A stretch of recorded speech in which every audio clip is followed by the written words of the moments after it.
इज्जत किसे दी वेख न चलिया कर, मदरसा चलदा वेख तू जरिया कर, ना ठंडे होके भरिया कर, कोठी किसे दी वेख न सड़िया कर, फसल किसे दी वेख न मरिया कर। ओए पुत्र मोबाइल छोड़ और गल सुन, ध्यान नीचे कर मोबाइल, तकरीर सुन जरा, ध्यान चल जेब च पा तकरीर सुन, तेरा ध्यान सारा अपने पासे में बेंदा पैसा तेरे वाल छोड़ दे। हुण कोई बंदा इंज ना करे। इज्जत किसे दी वेख न सड़िया कर, कोठी किसे दी वेख न मरिया कर, ओए कोठी किसे दी वेख न सड़िया कर, ओए फसल किसे दी वेख न मरिया कर, ना ठेका बहुता चढ़िया कर, ना जादू टूने करया। यार डबल ना होवे, मिक्सर ना होवे, बस इको चले ना, मगर मिक्सर डबल ना होवे।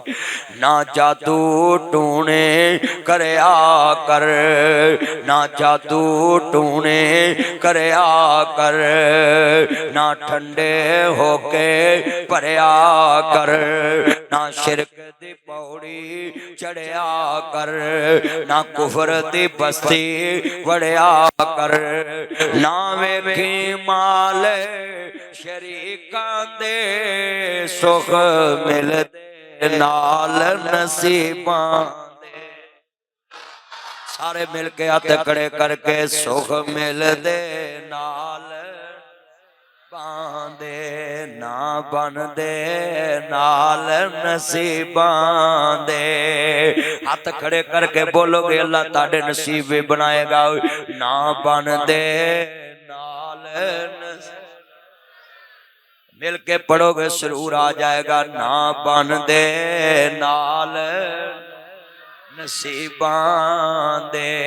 बेटी किसे दी वेख न मरिया कर, ना खैरपुर फोन करया कर, ओए ना किसे दे घर वड़िया कर, ना अखां मैलियां करया कर, इज्जत किसे दी वेख न मरिया कर, ना रक्षे पीछे चलिया कर, ना नंबर चोरी करया कर, ना जना दी पौड़ी चढ़िया कर, ना नंबर यार के धरिया कर, ना यारन किसे करया कर, ना पार्क विच वड़िया कर, ना पर्दियां पीछे वड़िया कर, ना वेखी हुसन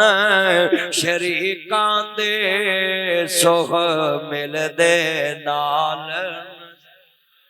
दे। हाथ खड़े करके सुख मिलदे नाल। यार जे ऐना मजमा है या अल्लाह हुण मैं इन्हां नूं दुआ देन लगा है जेड़े हुण ना पढ़न, या अल्लाह जेड़े तेरे दीन वास्ते ना बोलन, जेड़े तेरे वास्ते ना बोलन, सारी जिंदगी अपनी बुढ़ी अगे भी ना बोलन। हुण ते बोलोगे ना, हुण सारे बोलेंगे। इज्जत किसे दी वेख न सड़िया कर, ना कोठी किसे दी वेख मरिया कर, औलाद किसे दी वेख न सड़िया कर, ना जादू टूने करया कर, ना वेखी माल शरीकां दे सुख मिलदे नाल।